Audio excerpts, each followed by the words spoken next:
Hi hello, আমি আজকে পাবদা মাছের ঝাল করব আর তার সঙ্গে নিরামিষ সবজি করব একটা। তো নিরামিষ সবজির যা লাগে তাই সব কিছু আমি নিয়ে নিলাম। তো আমি নিরামিষ সবজিটা আজকে করব। তো এই তেলের মধ্যে শুকনো লঙ্কা, তেজপাতা দিয়ে দিলাম। তার সঙ্গে ওই দেখুন পাবদা মাছটা আমি ভেজে নিয়েছি আগে। তো সব মশলা কাটাকুটি সব হয়ে গেছে। তো এই তার মধ্যে আমি পাঁচ ফোড়ন দিয়ে দেব। একটু তেলটা গরম হয়ে গেলে দিয়ে দিলাম পাঁচ ফোড়ন।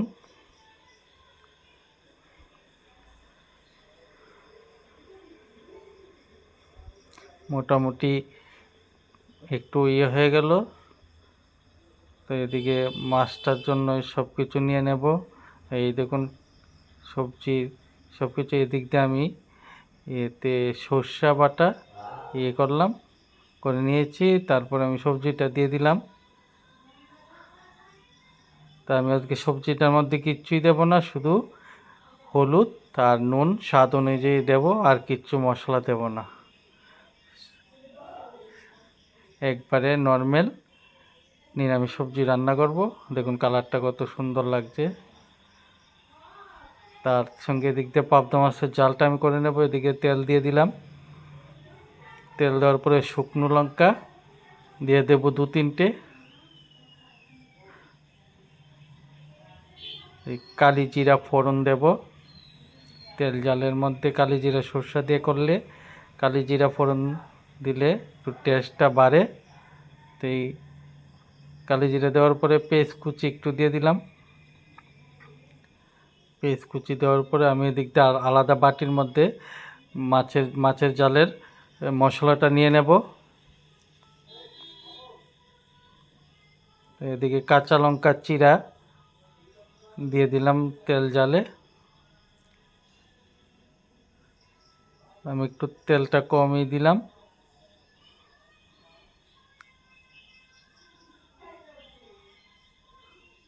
এটা হচ্ছে সর্ষা ফোড়ন।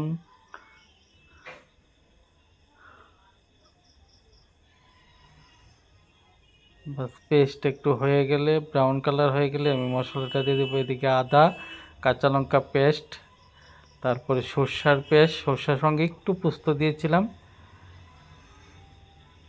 সর্ষা, তারপর একটু জিরার পাউডার, হলুদ, তারপর নুন স্বাদ অনুযায়ী, আর কালারের জন্য একটু কাশ্মীরি লঙ্কা দিয়ে দেব।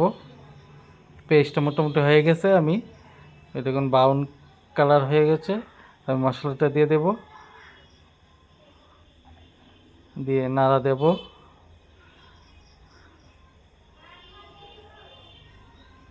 দেখুন কালারটা কত সুন্দর। তারপর মাছটা আমি দিয়ে দেব এখন।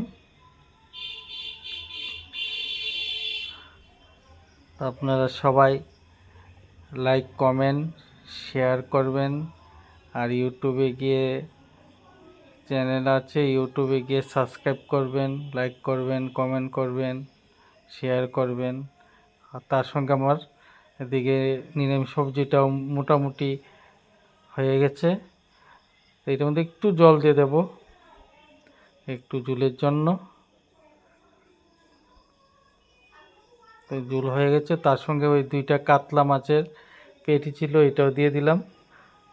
বাস আমার মাছের জাল হয়ে গেছে। ধনেপাতা দিয়ে দিলাম একটু, একটু টেস্ট লাগে। আর নিরামিষ সবজিটা দেখুন কালারটা কত সুন্দর আসলো, হয়ে গেছে।